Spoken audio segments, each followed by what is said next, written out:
المورد الثاني أعزائي، وهو ما ذكره سيدنا الأستاذ السيد الخوئي أعزائي في التنقيح، وهي عبارات مهمة جدا ومفصلة أيضا في التنقيح المجلد الثالث صفحة 86 أعزائي. هناك يقول: إن أهل الخلاف منكرون لما ثبت بالضرورة من الدين. يقول القائلون بالكفر والنجاسة واحدة من أدلتهم ما هي؟ أنهم استدلوا أن الإمامة إمامة أمير المؤمنين بالمعنى الشيعي لها ضرورة دينية، وإنكار الضرورة الدينية تؤدي إلى الكفر، والكفر يلازم النجاسة. هذا استدلالهم. وهو ولاية أمير المؤمنين حيث بينها لهم النبي وأمرهم بقبولها ومتابعتها، وهم منكرون لولايته. وقد مر أن إنكار الضروري يستلزم الكفر، والكفر يستلزم ماذا؟ النجاسة.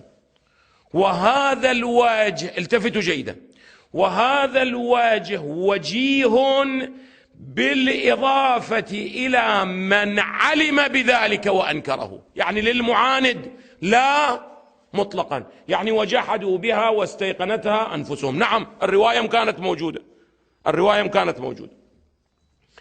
قال: ولا يتم بالإضافة إلى جميع أهل الخلاف، لكن هذا لا يتم بالنسبة إلى جميع من أنكر الإمام.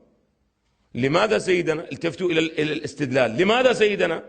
يقول: لأن الضروري الذي هو الضروري الديني، لأن الضروري من الولاية إنما هي الولاية بمعنى الحب والولاء، هذا هو الضروري في الدين وليس أكثر من ذلك.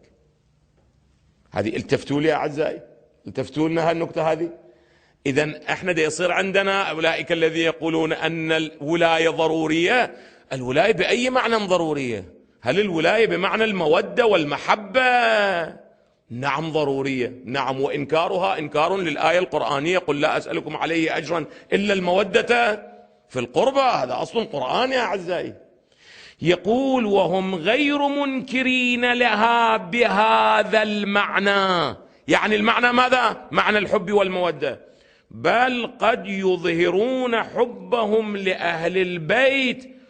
وأما الولاية بمعنى الخلافة، يعني الولاية بالمعنى الشيعي لها، وأما الولاية بمعنى الخلافة فليست، التفت إلى العبارة جدا، احفظها واكتبها أعزائي، فليست بضرورية بوجه.